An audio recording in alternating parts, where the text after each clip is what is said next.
Beautiful windy day out here in Hamilton, Ontario. I was on the way just doing a little drive and I saw this view right here and I had to stop by and talk to you because there is some lesson to be learned from this right here. Ladies and gentlemen, this is your Andrew Guy with AndrewGuySpeaks.com, empowering you to create your greatest impact where you live, where you work, and where you play. See that amazing view back there? I want to talk to you about raising your expectation. We're so high up on the mountain here in Hamilton, and I'm telling you, the view back there is stupendous. But I want to use that view just to talk to you a little bit. I was driving by and the thought came to me about expectation. What exactly is an expectation? It's nice and windy out here, so if you get that wind in the background, I apologize, but I just want to stop and talk to you. When we talk about expectation, what does it mean? Expectation simply means there's a brainchild.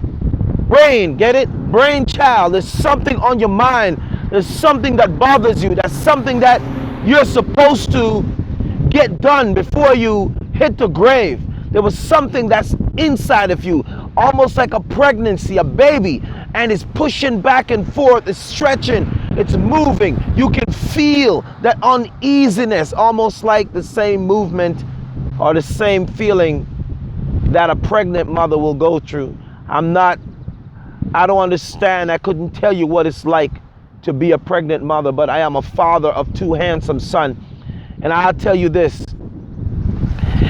the feet get swollen from my wife. I watch her walk around the house and it gets really tough sometimes. Sometimes I would rub her feet and I'm just doing what I can because I'm thinking, well, I'm just helping out. But sometimes that feet rubbing can only do so much. When those ankles get so swollen, when the pressure and the weight from carrying the baby push down on the joints and the joints start to ache. Yes, it hurts. But will she quit? No, she didn't quit. She hung in there for those 9 months. And I want to talk to you about your dreams, your goals, your aspirations. That sometimes it may seem like it's taken forever. Those 9 months can seem like forever. And you have to carry that dream. You have to carry that goal on the inside. It builds up. You get frustrated. You wonder when. You know, if you're a spiritual person, you pray to your God and you say, God, oh, when, oh Lord, when? When? Kind of like my favorite actor, Morgan Freeman from Glory, when he said, when, Lord, when? When we gonna get a chance to wear the blue suit? Well, I want to tell you today, you're not waiting to wear the blue suit like the 54 Massachusetts man who fought in the war. The only fight you got to fight is the one that's in here, that you're living from ear to ear. Everything that happens in here, that's where the real battle is. Don't let the world fool you. Don't let them tell you that, oh, it's outside there. You should hate people because of their color. You should hate people because of what they look like. No, that's not the real battle. That's a distraction. The real battle is in here. But let me get back to the point. Your dream get heavy sometimes and you feel like you just can't carry it anymore. You feel like you're gonna lose it. You feel like almost like an abortion. You're gonna wake up one morning and it's gone. But I say that to say this, abortion is not an accident. Abortion is intentional. But I wanna let you know, your dreams is special. Your dream is not just special. It has a purpose. And if you abort your dream, guess what? Your dream can be like this medicine. And if you abort your dream and get rid of your dream, guess what's going to happen? Yeah, everyone who was depending on your dream is going to die. Why? Because you terminated it. You got rid of that dream that was created to save many lives. You got rid of that dream that was created to cure a particular disease. You got rid of that dream that was created to transform the world. I want to encourage you today. Don't abort your dream. Because every dream that gets aborted, imagine the millions of lives that go down into the earth. Now I'm going to segue. I want you to take your eyes and I want you to look at the trees. I want you to look at the trees. I want you to see how the trees are dancing. The trees are dancing. I always talk about this in my presentations. I said the trees are dancing. They're dancing because they're happy. They're happy. See that? They're dancing. They're happy. A tree is never sad. The only time a tree is sad is when there's no wind. A tree is dancing because guess what? The tree got all the dreams, the aspirations. It got all of the cures to the diseases. It got the books. It got all the inventions, the innovations in their roots. So when you die and you go 6 feet under, guess what's happening? All of that goodness, all of those gifts, all of those aspirations, everything that you were supposed to leave in life gets submitted. That's a great word. It gets submitted. That means submit. Transfer to the roots of the trees. And so the trees are just dancing. They said, wow, this is amazing. This feels good. The trees are dancing. Why? Because of the music that, guess what? Weren't written. The trees stand up tall like they're standing on the shoulders of giants. You know why? Because all of the innovations that were created in the roots. They should have been created and deposited in the hearts of man, but they're in the roots of trees. I want to encourage you today. Whatever your gift is, whatever your goal is, don't let it die with you. Famous Dr. Miles Monroe from Nassau, Bahamas, he said the wealthiest place on earth is the graveyard. Could you imagine? Take a look at the earth. Look at that.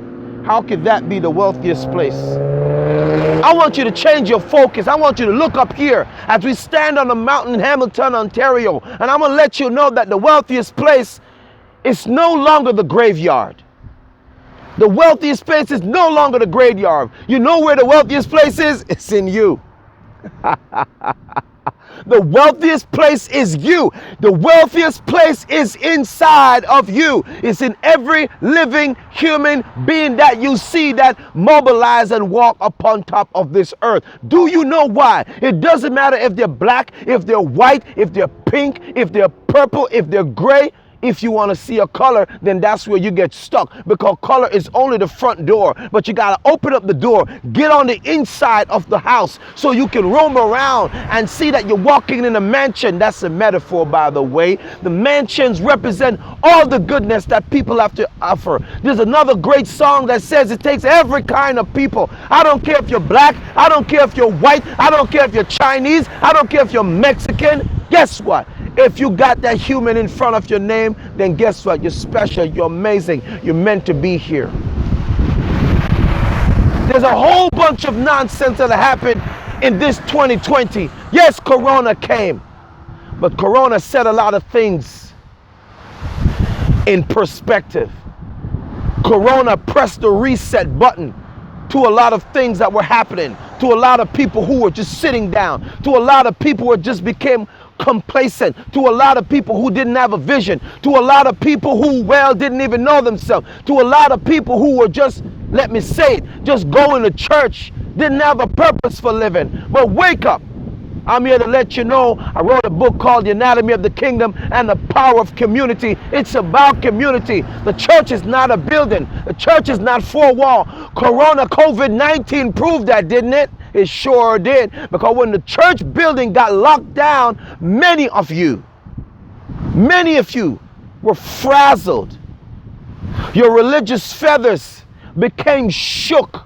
Your religious feathers got ruffled. You didn't know what to do. Here's what's great. You no longer have the choir to shout. You no longer have the choir to scream and to cheer you on and say, good, where you go, you preaching preacher, man. No.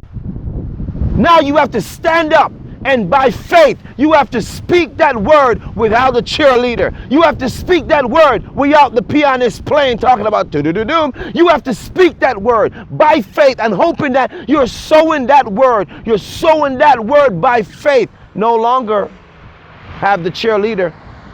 I see a lot of preachers, they're just preaching that word and they're hoping by faith, which is what it should have been before. And I want to encourage you today. We're talking about expectation. We're talking about raising your expectation. I'm still on point. But there's a lot of things that happened in 2020 and I got to touch on all of them. I want you to go through this video. I want you to watch this video in its entirety. I want you to get this in your system, because by the time you wink, 2020 is over. And what are you going to do? 2020 is the reset. 2020 is the reboot. It's the reboot. And you know what happened after the reboot, right? If your mind is a system, you better got the right software on it. There's so many things that come up to distract you. And if you don't raise your expectation, what's going to happen? You're going to get left behind. So many things happen. You remember the song I said you're going to party like it was 1999? Oh, you remember that. 1999, where was I? I was in the United States of America pursuing my degrees. And you know what happened? All the computers were thrown out. Brand new computers. Because they were told that these computers were going to crash. Y2K was going to hit and everybody ran. They ran crazy. Stores, food, water, sold out. Paper towel, tissue, sold out. Everyone panicked. Yeah, they panicked. And guess what? Y2K came and then it left. A lot of suicides took place too. Hundreds, thousands of people killed themselves, trading their stocks because they thought the world was going to end. Everything was off the hinges. Doors were swinging like revolving doors. I'm talking about the door of your mind. Because you open it. When you open it, guess what? Some stuff get in and you got to close some things out. But today I want you to reset. I want you to understand. I don't want you to become complacent. I want you to understand that this is 2020 and 2020 is a reset. 2021 is when everything starts over again. And when your mental computer reboot, you better have the right software. You better have the right backups. You better have the right patches. You better have it. You better have some antivirus on your software, your mental software. Because when this starts again, only those who survive the reboot process will continue. So I want to encourage you today. I want to let you know, in order for you to survive the 2021, you have got to raise your expectation. What does that simply mean? Let me give you what I'm talking about. First of all, you got to come up from where they are. Look at the place down there. See all that bush down there? All that is confusion. All that is confusion. That's low. That's too low. And when I look at down there in the valley, I see the trees. I see confusion. And when you look at that, guess what's happening? It reminds me of two of one of God's greatest creation. I call them the pigeon and the eagle. You ever notice that the pigeon only flies for a short distance, right? And then it stops. Yeah, it does. It doesn't have the wingspan or the strength of an eagle to soar. Yeah, it may be hard when you're getting up off the floor just like the eagle, and you gotta work those wings, you gotta work those chest muscles to get up from where you are. I don't know who I'm talking to right now, but I'm talking to you if you're watching this. Yes, you've been hurt. Yes, they talk about you. Who cares about that? Who cares about that? People who talk about people, let me tell you something, they're not going anywhere. There are two kind of people. There are people who look in the mirror, and there are people who look out the window. People who look outside the window are always watching somebody else, wondering what someone else is doing. But the people like yourself that look in the mirror, you're constantly evaluating yourself. You're constantly wondering, what else can I do to improve myself? That's what you're doing. That's what you need to do. I tell you, get away from the window and get inside the mirror. Like Michael Jackson says, I'm talking to the man or the woman in the mirror. Is that you? When was the last time you stopped, looked down at the pigeon, evaluate yourself and said, I can't be down there anymore. I got to rise up. I'm going to tell you a quick story. It's about these eagles. And one day, the eagles, they were just, doing their thing. Mama eagle and Papa eagle, they were just, they weren't even flying. They were just soaring. Yeah, they were. And as they soar across the beautiful sky, guess what? Little baby eagle looked down and at the same time while little baby eagle looked down, little baby pigeon also looked up and they made eye contact. Both of them were shocked by what they saw. Baby eagle looked at Mama eagle and Papa eagle and says, Mama eagle, Daddy eagle, they're fighting. It looks like they're fighting. How comes we don't fight? It looks like they're fighting for something that's on the floor. And because baby eagle got the same vision as Mama and Papa eagle, it was able to look down and see that they were fighting over crumb. And the crumb that they're fighting for is a synopsis, is a metaphor of what we're doing today. We're fighting over color, racism, inequality, diversity. I'm telling you, there was a great song by Robert Palmer. It said, it takes every kind of people to make this world go round. Every kind of people. And as baby pigeon looked down at that baby, and as that baby eagle looked down at baby pigeon, and baby pigeon looks up at baby eagle, it's like, wow. Baby pigeon was shocked how far it was. Up there, way up there. And guess what?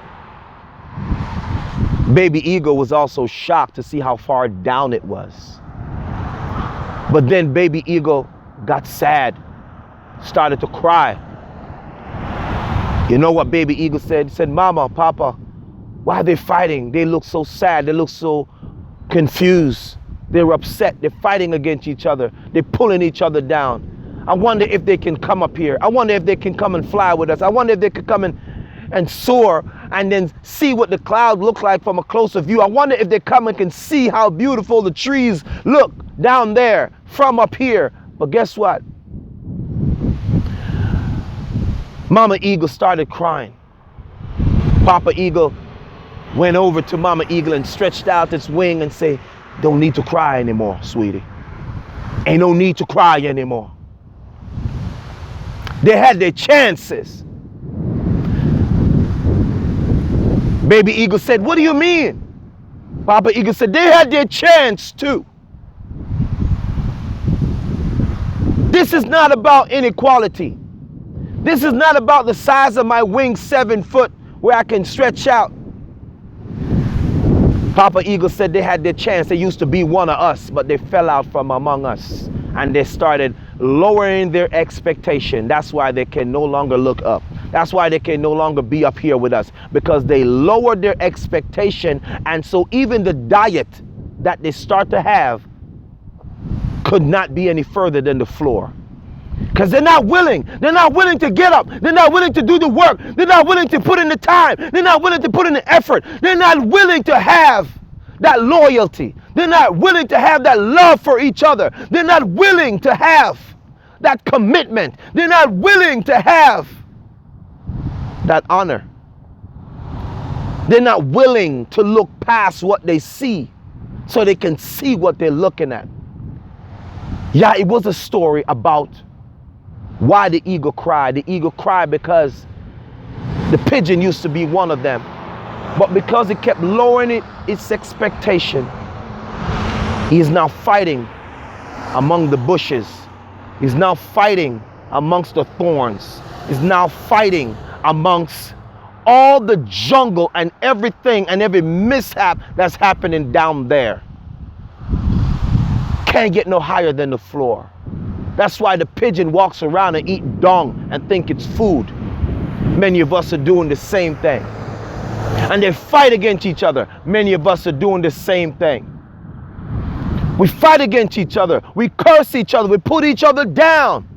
We look at the skin tone and we classify people and we say, you worth nothing. Who are you to say that? I want to tell you, get up from the bushes. Get up from the confusion. Get up. There's a song that says, love lift us up where we belong, where the eagles fly on a mountain high. Could you imagine what this world would be if you just start to love somebody because of that humanity, because they have their first name, human. You're human too.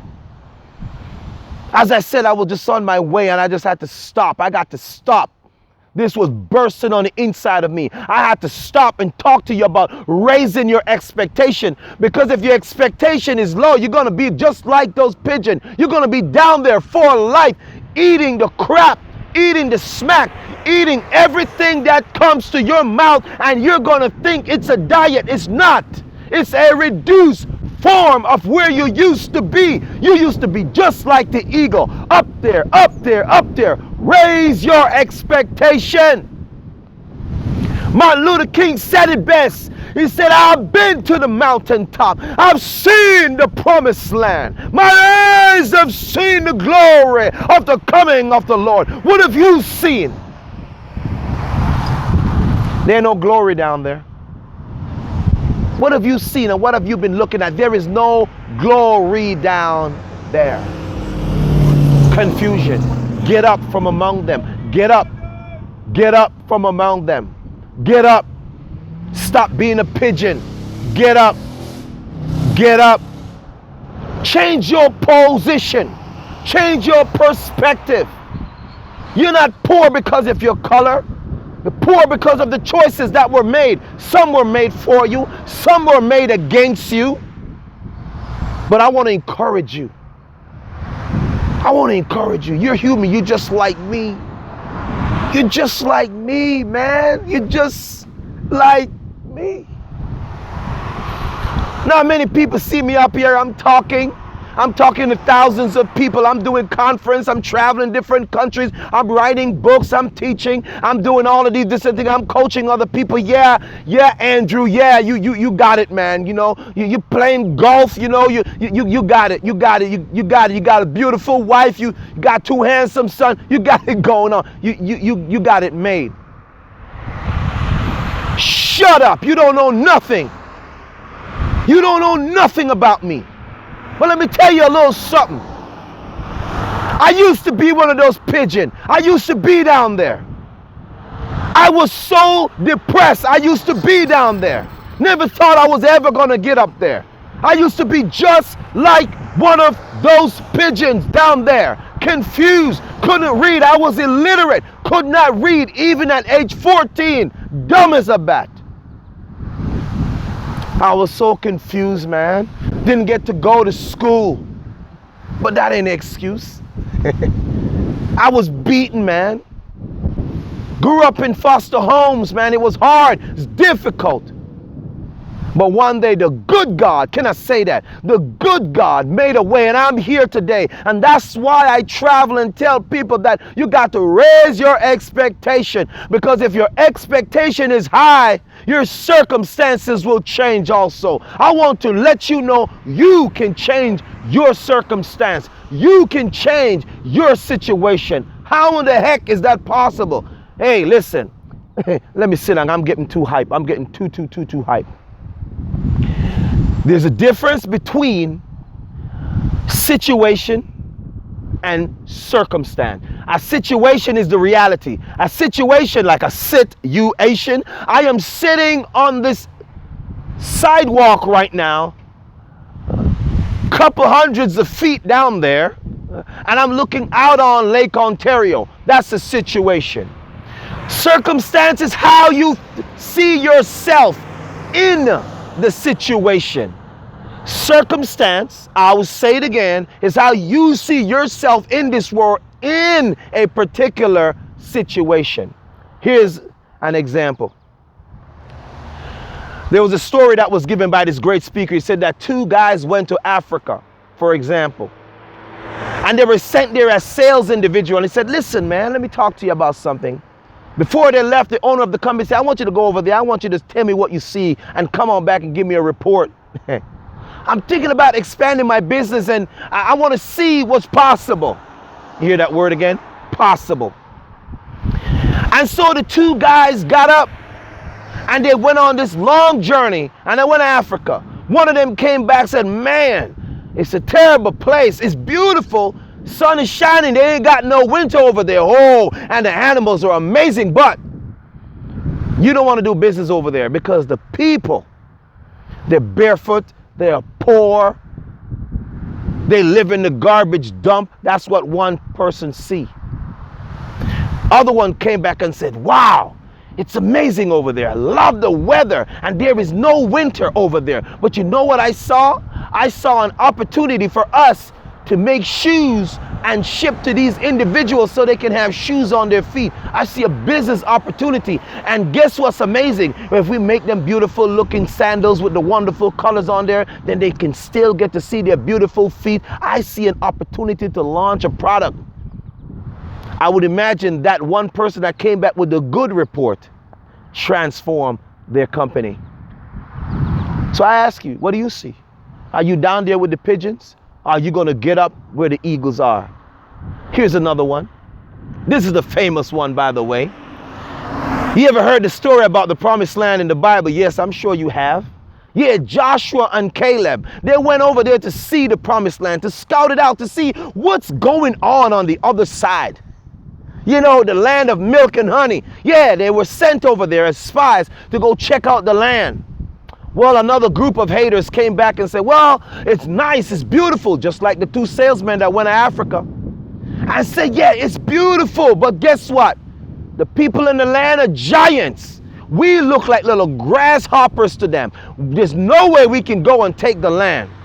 No way. It's beautiful, just like the weather in Africa. It's beautiful, but guess what? The people look terrible over there. It's the same thing with this biblical story. The land was filled with milk and honey, opportunities everywhere. But guess what? We can't even take this land because the people over there are giants. We look like grasshoppers to them. In other words, they will crush us. They will dominate us. But two people came back with an amazing report. And that's the same report I'm giving you today. Doesn't matter what the situation is. It may be their reality, but you got to change the situation by the way you think about the circumstance. And circumstance is how you see yourself in what they call a reality. Joshua and Caleb came back with a beautiful report that said, man, it's amazing. We are well able to take this land. Not only that, they even brought back evidence. They brought back a bunch of the grapes and the fruit and all the other things that they came back with and said, don't believe me? Here is proof. I would like to find out from the other two haters or all the other haters that went and say, yeah, we can take this land. If we can take this land, if the land was so good, why didn't you bring back some evidence? And that's exactly what's happening to most people nowadays. They don't have any proof. They don't have any evidence that their life is worth living, that their life is worth transforming and using as a vessel and as a tool to transform the world. Ladies and gentlemen, I am so pumped. Ladies and gentlemen, I am so excited. Ladies and gentlemen, I am thankful for the 2020 so we can see clearly. But guess what? Everyone is talking about vision. Everyone's talking about mission. But guess what? This is a reset. The clock starts over again in 2021. This is zero. This is the year of zero. 2021 is a restart. You better get your house in order because when 2021 comes, you better be running the right software on your mindset, on your computer mind. There was a great book by a good friend of mine. I call him a friend because after reading his book, man, I felt like he was a friend. He said, As a Man Thinketh, So Is He by James Allen. Amazing book. Go pick it up. As a matter of fact, while you're at it, you need to go pick up 2 of my books. Work Your Words. Finding Your Pathway to Personal Success. This one is talking about what are you saying to yourself. It's not about what people say about you. It's what you say about yourself. It's what you say to yourself. It's what you say to yourself about yourself when nobody else is around. Work your words. Because if you work what you work, you gotta know that it's gonna pay you.